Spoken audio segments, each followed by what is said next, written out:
start with calling to order the Board of Finance special meeting for March 6, 2025 at 7 p.m. This is also a public hearing. Let the record show that of the Board of Finance, 5 out of the 6 of us are here. Nathaniel Lenke is listening and participating via the YouTube stream. But 5 full members are here. We're going to have 2 presentations this evening, one by the Board of Education Chair, Kathleen, and one by our first selectman, Amy St. Ange. In between those 2 presentations, we will pause and give the public an opportunity to ask questions or make any comments that they'd like to make to either the presenter or to the Board of Finance. So thank you for that. And with that, we'll move on to item 2 of the agenda for the Board of Education budget proposal. Board of Ed Chair Kathleen Herbert.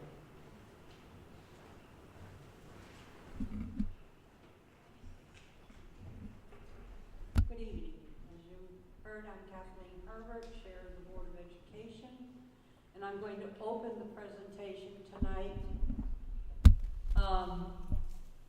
And I would like to thank the Board of Finance and the public for being here. And I'd also like to recognize the efforts of the staff and the administration of the Thompson School System, Superintendent Smith, and the Town Finance Director, excuse me, for all their efforts and hard work that went into developing this budget. And to my fellow Board of Ed members, thank you for the evenings you spent deliberating and examining this budget. A little background on the budget preparation for the Board of Finance here. The budget preparation starts around November, where the staff prepared individual worksheets that then went to for the upcoming school year. Those worksheets are then handed to the superintendent and to the town's finance director, and who prioritize the district's needs and create a combined budget. This first review this year eliminated over $2 million worth of spending in the plan before it was even presented to the Board of Education. And this year we did something a little bit different. We invited you, the Board of Finance, to a joint meeting where we had the directors and the department heads go through the budget, and they were available for questioning. What the Board of Ed is presenting to you tonight is a thoroughly analyzed budget where every line item has been reviewed and studied by the Board of Education. It is not a wish list. It is a statement of needs. This slide represents the Board of Education, and it also gives our 2026 budget has provisions for adequate instructional books, supplies, materials, equitable allocation of resources among its schools, proper maintenance of facilities, and a safe and nurturing school setting or environment. This is a slide that lists the administration. This is our vision and mission statements. Now this slide is important as it is the portrait of a Thompson graduate. Every graduate from Thompson schools is independent, knowledgeable, and community connected. This represents everything we do in the Thompson school system is anchored in this. This is the cornerstone of the Thompson school system, and this FY26 budget supports a curriculum based on these principles.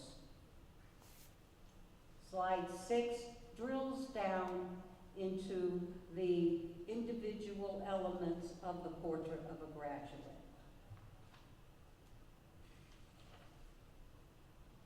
Slide 7 gives you some history on the budget, the number of referendums, the amount of the budget that was approved, approved. Here is our proposed budget for 2026, $22,674,936,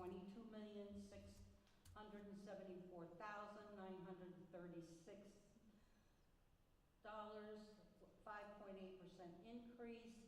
The percentage change from the prior year's budget, the rate of inflation for that year, obviously we don't have that for 2025 yet, and the mill rate that was set for that year.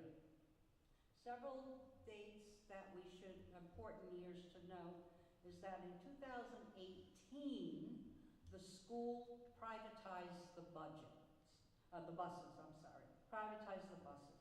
This took the capital expense from the town and incorporated it into the school's budget, operating budget. This, in essence, increased the cost to the school by $250,000 or more, because we are now paying for buses in our operating budget. Because we stipulated in our contract that the buses can be no older than 10 years old, and that we had to have certain safety equipment on board all our buses. DATCO is our current and continues to be our current bus contractor. That was not always the case when the town operated the budgets. Some of those buses were over 15 to 19 years old. We did this because we're concerned for the safety of our children. And in 2021, you see 0 referendums. 2 things happened. That was the impact of the last revaluation, and COVID hit. So we had no redoubt, remember that. And the mill rate was set by the Board of Finance without a vote from the people. And in 2024, we had 2 referendums, but we froze the spending for the general education part of the budget early in October. And by some miracle, special education came in on budget. So, but by combining the 2, we had a surplus that year, and were able to give back to the town $206,000. So those are pretty good years. This just tells you how much our budget request was reduced by the Board of Finance. We put in a budget request, and it was reduced by that amount of money for those years.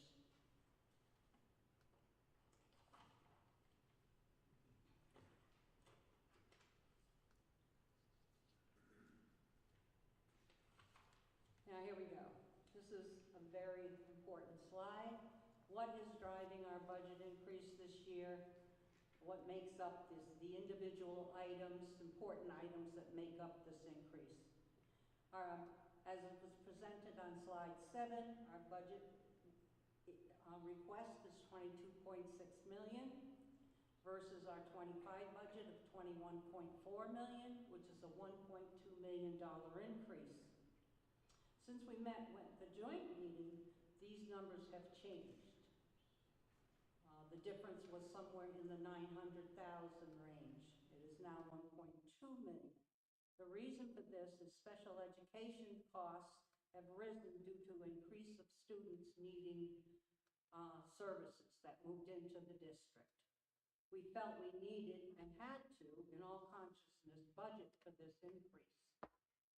The number one driver of our fiscal 26 budget is our special education costs, increase of $886,000. That represents 73% of the total increase we're asking for. We can't do anything about these costs. These costs are out of our my colleague will speak further about these costs later in the presentation. $38,000 is due to contractual salary increase in general education. This is offset by decrease in costs from the elimination of 5 teaching positions that equal $357,000, with associated benefits of $63,000, or a total decrease of $420,000. In other words, we eliminated 5 teaching positions because of the decrease in student enrollment. And other decreases, district-wide increases, $140,000, plant increases, $139,000, other salary increases, $76,000, technology, $52,000, the Turtle Lot Memorial, NEASC, that's our accreditation, and our pathways, $40,000. Our Mary R. Fisher Math Lab, our elementary, we used to have a grant for this. We're no longer getting a grant, so we want to continue that program so that our scores, that we have successfully increased our student scores in math. We want to continue to do that. That is at a cost of $20,000, and other decreases net out to around $139,000 decrease. So in essence, that all adds up to the 122. But the biggest driver is our special education costs, which we are required by law to service these students. We have mandates, both federal and state, and then we can't control. This is the most volatile expense. But at this point, we have to provide these students. And this is what it's costing us now to with their special needs. So at this time, I am going to turn the presentation over to my fellow board member, Justin Young, who will speak specifically to the special education costs and their impact on the fiscal 26 budget.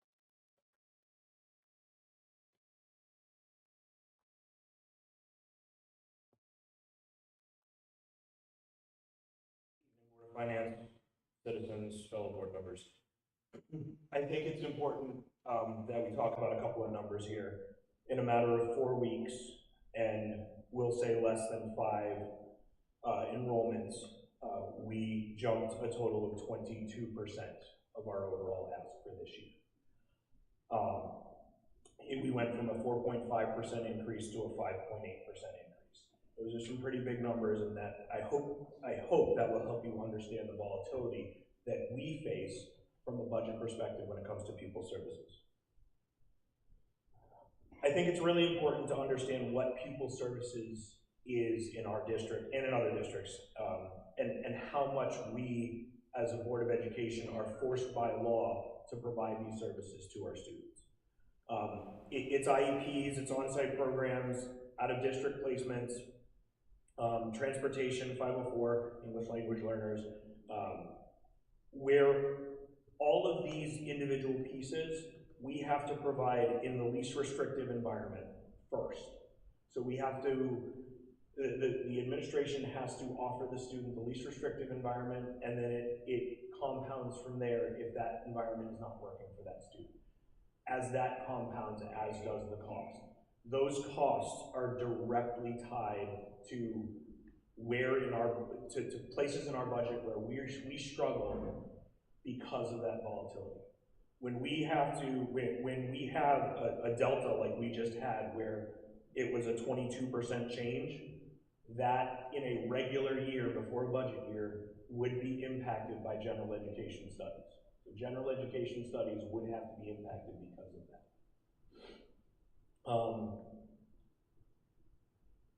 The average so in fiscal 25, we had a 1.2 million, out of that pupil services number, there was 1.2 million that was out of district placements, and that average is about $50,000 per student that was outplaced. The next slide, and this is an important slide, we put this together as a board last year, and I really think this slide graphically shows the public, shows the board, the weight that pupil services puts on our budget. It anchors the pyramid, and that bottom of the pyramid is 5.7 this year, which grows or shrinks depending on what services we need to provide to the students. I think it's important to note also on this slide that the three schools, the high school, the middle school, and the elementary school, if you look over the years at those budgets have been pretty much on target year after year after year. We continue to only see the major volatilities in the special education costs and pupil services.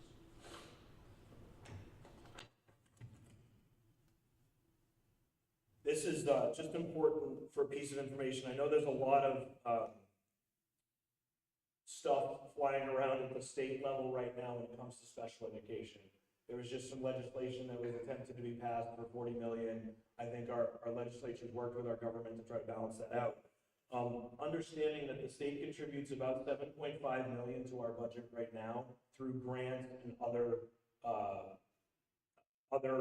funding sources, whereas we as a town contribute about 14.8. That 14.8 does include those pupil services when they're not covered by the state. That number this year, pardon me for stepping back, that number this year was 96, so there's a program called the Excess Cost Grant, and that number this year was $96,219. So until a specific student an individual student reaches $96,219, we're not getting any reimbursement from the state. After $96,219, that's when we get reimbursement from the state. So if there are 5 students, let's throw an example up there real quick. If there are 5 students that need services that cost $95,000, we are on the hook for each one of those. The local taxpayer and the local government is on the hook for each one.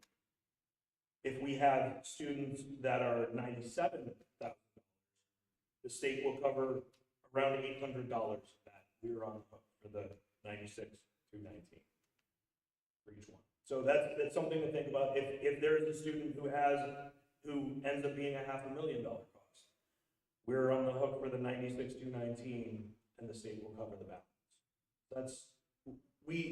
In all, we need a little bit more assistance from the state, but until then, we need the board and the town to understand that the most volatile, uncontrollable piece of our budget is the pupil services section.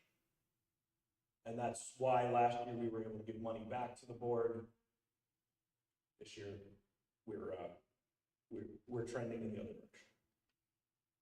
So, with that, I will pass on the baton and the microphone to Superintendent Smith to wrap us up for this presentation. Thank you for your time.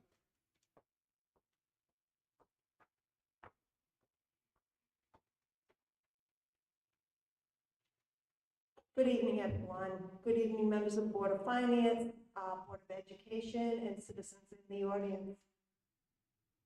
So schools are, education is a service industry.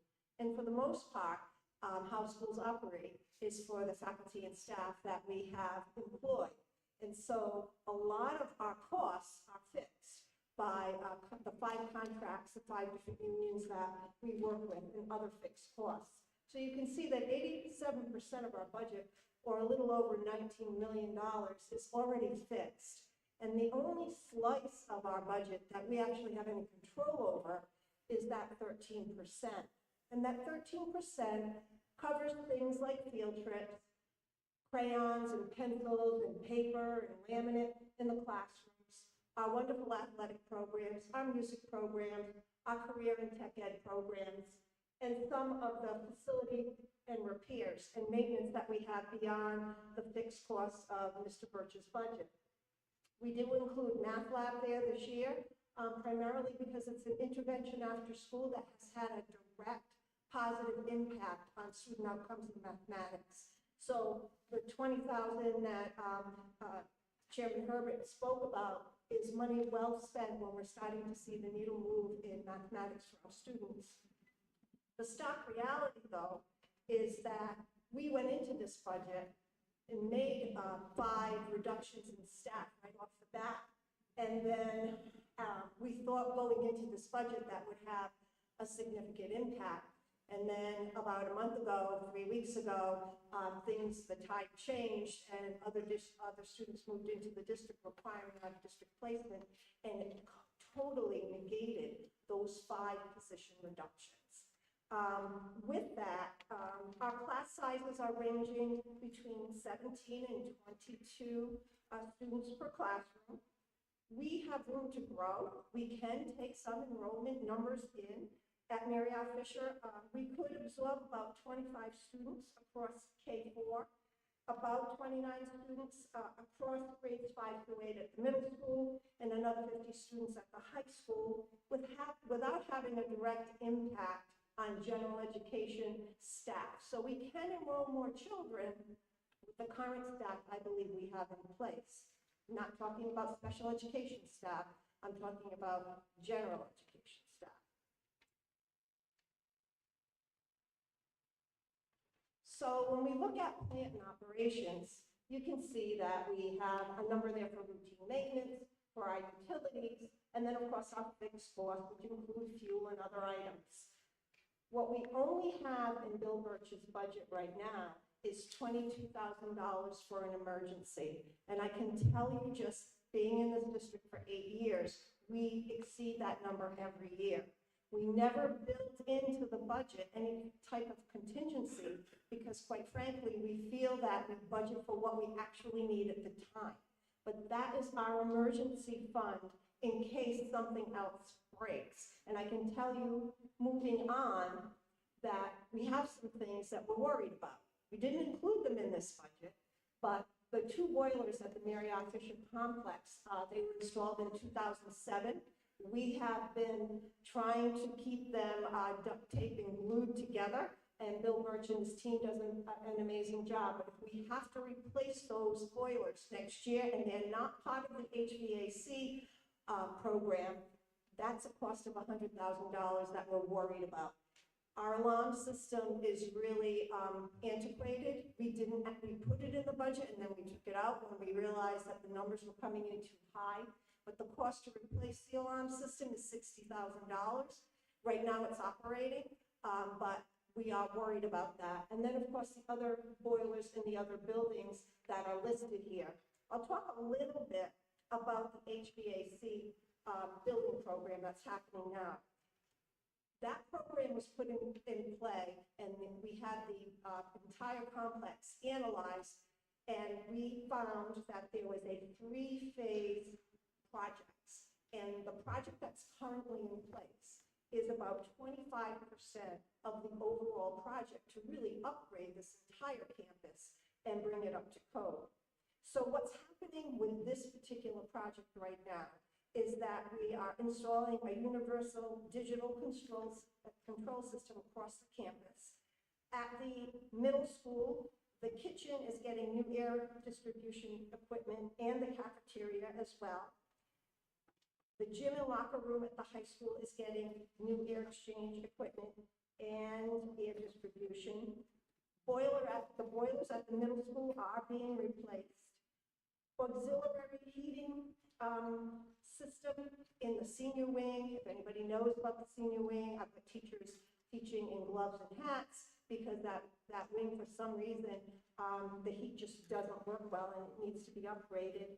The 1986 section of the high school is getting new equipment and air distribution, and the shop is also getting new equipment and air distribution.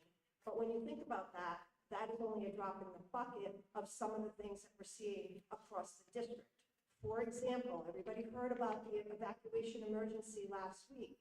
One of the things that we uncovered, there was no elevated levels of carbon monoxide, just to put that on the table, or any other toxins. We had it evaluated 3 times. But what we did find is one of the motors in the exhaust fan was broken. It had to be replaced, and one of the ventilator units wasn't working. But overall, that's the older part of the building. And so we anticipate that there's going to be more repairs in that particular area, not included under this HVAC, and comes out of that little sliver of $22,000 that I showed you on the previous slide. And so we did put together a 5-year capital plan cycle. And we just want to bring your attention to that. These are the things that we believe need to be repaired and upgraded as the years go by. You can see that in FY 2025, the entrance project is complete. Thank you, citizens of Thompson. We have completely finished that project, and right now the HVAC upgrades in phase number 1 are underway. So these are our projections until 2029, and the needs are in priority order. So we have to move them from year to year. Just, bear in mind, these are the things that we believe each year should be done in priority. Whoops, what happened? Okay. We also have some vehicles and large equipment that are starting to date out. And one of the things we wanted to bring to the attention of the Board of Finance and the First Selectman is that, we don't need brand new equipment. We could certainly take a piece of equipment, a tractor, a dump truck, or a lawnmower that maybe the town can pass on to us. We've done that over the years. And so you can see where we believe we need to have a replacement for some of those vehicles. The biggest thing that we've been kicking the can down the road is a floor machine, and I think we've been doing that for several years. That floor machine will be a time saver for labor and certainly eliminate overtime. We had to take it out of the budget this year because it just came in too high, and we're going to kick it to next year. But we do know that it could almost be a wash with the overtime and the extra labor costs. Let's not forget that we do rely on federal funds. And with all of the uncertainty coming out of the federal government, we are not so sure that IDA 619, Title I, and IDA 611 are going to be fully funded. Why that's important to know is that we have many staff positions on those grants, and they're not staff positions that we can eliminate. So my worry is that if those dollars don't flow from year to year from the federal government, then we're going to have to look back into the BOE budget to put those positions in play. And IDEA 619 and 611 are special education positions, and Title I is for reading. So they're critical positions, and there's several salaries on those grants. And then we're always looking for money. And I think we have, my faculty and staff have done a phenomenal job seeking out alternative funding sources. Both the culinary program, the welding program are completely funded with grant dollars, and it certainly enhanced our curriculum and learning opportunities and employment opportunities for our students. But some of the grants that we have been able to get this year are listed there. Looking up at that very top one, the FAFSA grant, that is for the completion of the financial aid package when you apply for college. We were promised a $2,000 grant, and we found out 2 weeks ago. We spent the money, but that grant money is not going to come in. So we're going to look back into the BOE budget to cover those costs. I don't know how many of the grants that we currently anticipate getting are going to be pulled. And so this uncertainty is problematic. And we're hoping, like that mental health specialist grant, which is $118,000, we have people employed on that grant. If for some reason that flow of funding doesn't come through because it's held up at the federal end, I don't know how we're going to balance that budget. So I'm just bringing everyone's attention to it because I'm worried about the volatility also of these grant funding and alternate funding sources. Even our partners who have been giving us money along the way are now saying, yeah, I can help you out next year because their funding streams are starting to freeze up. So my biggest outliers for next year is that if we have an increase in kindergarten enrollment, right now we projected for 60 kindergarten students for next year based on history.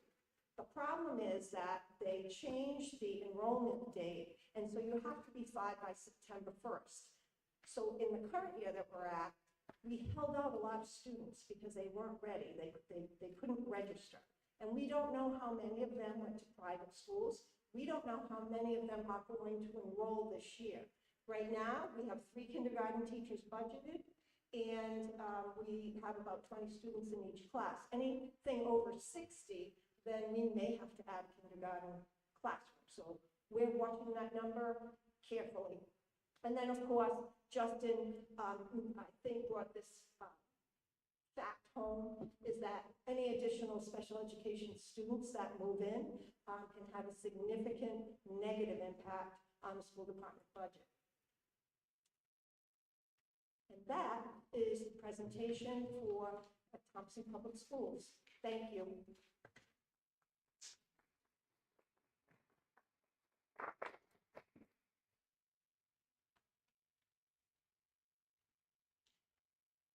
Okay, thank you, Melinda. Thank you, Justin. And thank you, Kathleen, for the presentation. As is always the case, very well done, very professional, very thorough. So we thank you for that.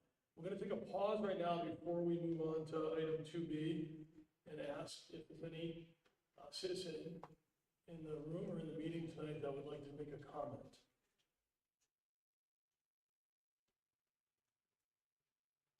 Okay, we do have one. Please use the speaker there and say your name and your street address.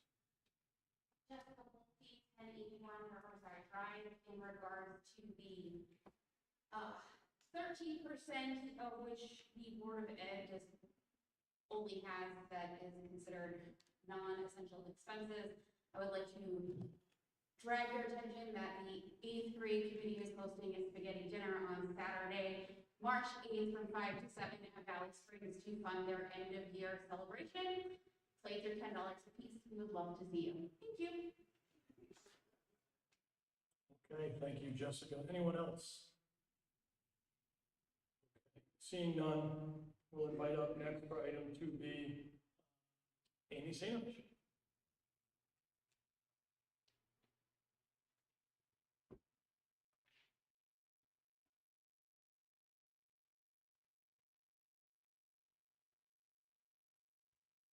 Good evening. First of all, I want to say thank you to my Board of Selectmen and additionally to the Board of Finance for sitting through all of the budget workshops with us as we went line by line through the budget. I think it's an effective method.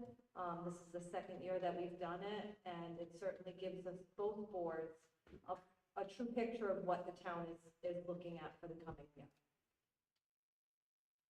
Additionally, I'd like to thank the public that's here tonight and any of the public that is listening on YouTube or will watch this in the future. I invite everyone from Thompson to come to the first Board of Finance budget workshop, which will take place next Thursday, so a week from tonight, I believe 7 p.m. at the Merrill Sinet Community Room at Town Hall. So I just have a few slides to share with the board tonight. And it's basically, the first slide just shows where we're at. We'll be looking for total expenditures of $10,631,092 for the coming year. With general town revenue subtracted from that, the town side will be looking for the amount to be raised from taxation, $8,451,928. So that's just a quick overview of what we're looking at. There are some drivers. The largest being capital improvements once again this year. The increase over the prior year budget, we're looking for an increase of $238,000. That driver, what that's from is the paving for the town, the municipal repair fund, a new tractor / snow blower we're looking for, and a truck body swap. In the next slide, I'll kind of go over each item within capital expenditures that we're looking to add.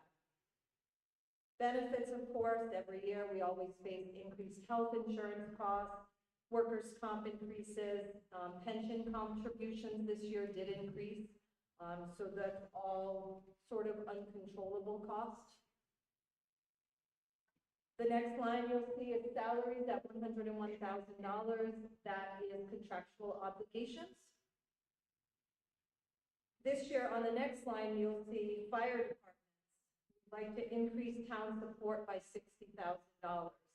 Again, we're just trying to keep up with the expenses that our departments are facing.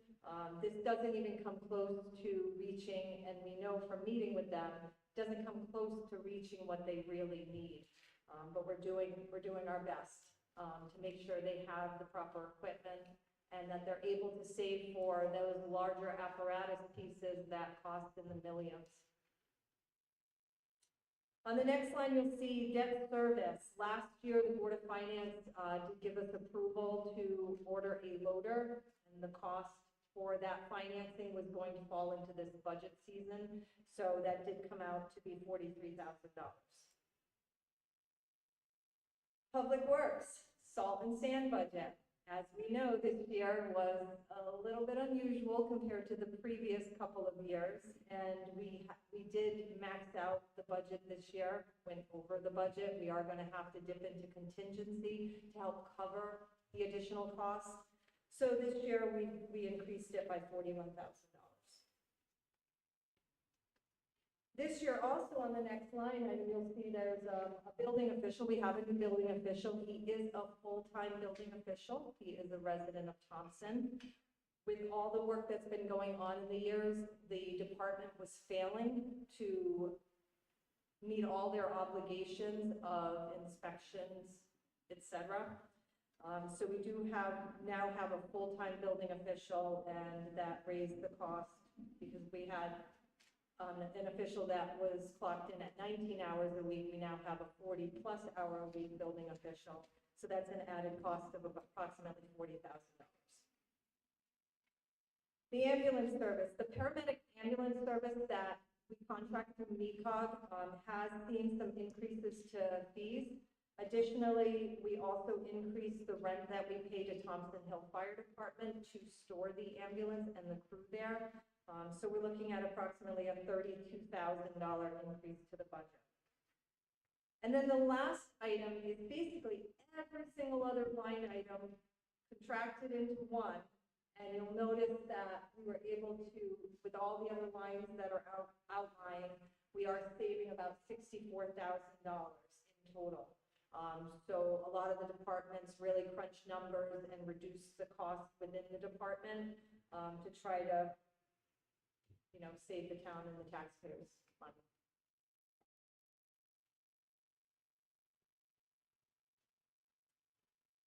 So this is what's most important because it is the largest driver of our increases to our spending plan, paving. I want to just personally thank the Board of Finance for funding this line item as generously as you have in the past. We are seeing the results throughout town as more and more of our roads are getting brought up to a good standard. Today, I met with Joe Tasek and our engineering team from Beta Corp, and we were discussing some alternative options to really maximize the use of the funds that we're giving through alternate mechanisms, so not just full reclamation, but some preventative maintenance solutions that will help us extend our dollars more. But we are really grateful, and we're grateful to the taxpayers who fully fund our budget so that paving can continue at a pace that it's been going these last few years. The next line you'll see is the municipal repair fund contributions. Now with this line, I say wholeheartedly, we have heard prior. I've been first selectman for 6 years. And I just remember the one thing we would hear year after year is, you have to save. Why aren't we saving for these projects? That's what we're trying to do now. So we are asking for $150,000 in the municipal repair fund this year. That's going to be for various projects such as the roof at the town garage, the lights at Riverside Park. We want to save for the future and meet any repairs that might come up that are unanticipated. Next, we have the town hall parking lot paving. If you've been in town hall parking lot, you know it's a complete mess. So once again, this year, we are asking the Board of Finance and the public to approve the spending to fully reclaim that parking lot and bring it up to a better standard. Additionally, this is a carryover from last year. We are once again asking for the locker painting at Turtle Rock Memorial High School. Please remember that this high school, where we're sitting right now in this auditorium, this is town property. And it is the responsibility of the town to care for its buildings, and this is one of those buildings. We do know that that locker painting is a large criteria for the upcoming accreditation. So we want to make sure that this building is in proper care and that it's in good repair for when they come to do accreditation. Next, you'll see we're asking for, this is a multi-use piece of equipment. It's a tractor with a front mount mower / snow blower. When I was at the garage today, Joe walked me through so he could show me the old piece of equipment that is ready for the graveyard. If we don't have this piece of equipment, it's a trade-off. If we don't have this piece of equipment, there's a good chance that the parks, if you walk your dog at Riverside Park, that walkway, that trail is not going to get plowed in the winter. And these are trade-offs, so we really hope that this is something that can stay within the budget this year. The next item is a truck body swap, and I know Joe explained it to the Board of Finance, but for the public to know what we're going to be doing with that is we have a 2009 9-ton truck that has a body on it, which is just a sander. It has no other purpose except for sanding. It doesn't have a versatile dump body, so it sits the majority of the season and only gets used in the winter. So what Joe, our Public Works Director, has proposed is transferring a more functional body from an old 2001 truck, 9-ton truck, putting it onto the, it's coming from a 2001 9-ton truck, and it's going to be put on the 2009. So that'll make the 2009 body more versatile throughout the year. Additionally, with the 2001 9-ton truck, we're going to put on a functional dump body. And that's going to be the truck that we use for construction work. It's going to be able to take the beating so that we can preserve the newer trucks, if that makes sense. And hopefully that makes sense to the public. The next item that we're hoping to secure this year is town hall security cameras, and this isn't something that we necessarily want to do. It's something we're being mandated to do by the state. All of the ballot boxes that sit outside of town halls or town properties that collect ballots during voting season will all have to have cameras that can store data for over a year. So that's more of a mandate that we're going to have to do this year. And then the last few items are relatively small. Revaluation, which we just went through this year, comes at a cost.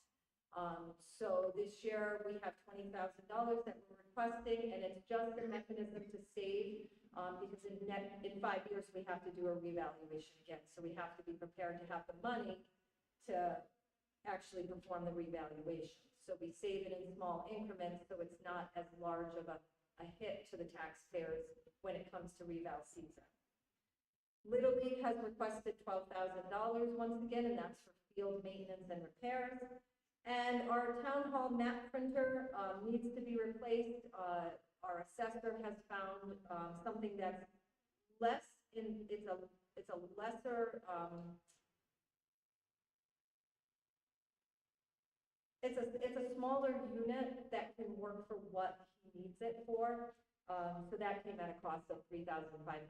Very minor in the greater scheme of all the capital requests that I will say that the Board of Selectmen made several reductions this year to the budget. In the past few years, we've always just presented all of the needs.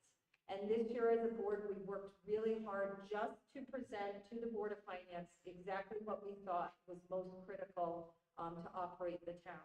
So some of the items that we did remove was the request for the 9-ton truck in favor of the truck body swap. We removed the asphalt roller But do note that we did increase the equipment rental because we wanted the Public Works Department to have enough money to rent a roller for when they do their in-house work. Salt and sand, we made a reduction there. So initially, we were asking for, I think, about 234,000. We reduced it down to 200,000, just because historically, the number has come in a lot lower than this year. And that's pretty much a wrap for what I have to present tonight. I do want to caution that over the years, we've had very, very tight budgets where we came just down to the wire on every single line item. And I just caution the public, I want the public to understand that when there's no margin for error, we run the risk of going over in cost. But more than that, it really pushes our fund balance to dangerously low levels.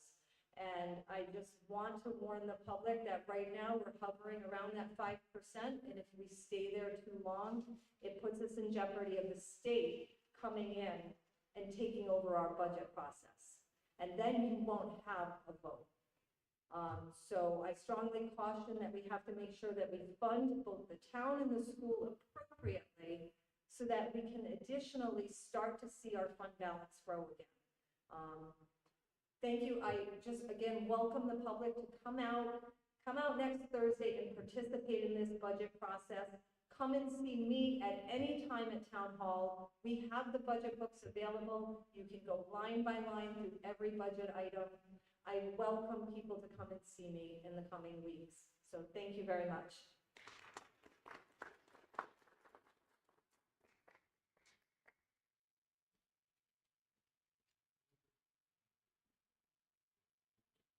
Thank you, Amy. Very well done. We are now going to move to a second round, since we're in a public hearing, a second round of citizen comments. Are there any citizens that would like to make a comment post the general town budget presentation? No. Okay. I too want to thank everyone for joining both here and online. I'd like to thank Bill as well. I know, Bill, you're not presenting, you're the man behind the numbers, and you put a lot of time and energy into helping all the departments and helping everyone get to where we are today. Reiterating a little bit of what Amy said, be active. You know, we're kicking off our budget season with the Board of Finance next Thursday. Be active. This is your budget. It's your town. When you're there, that helps inform us, because when we have citizen comments, citizens can share with us what's most important to them. That can help formulate our points of view as we look through the budget, because we can't do everything. It's about choices and understanding what's most important. So please be active. And with that, do I have a motion to adjourn? Motion made by Nikki and seconded by Dave. All in favor? Opposed? Okay, thank you, everyone.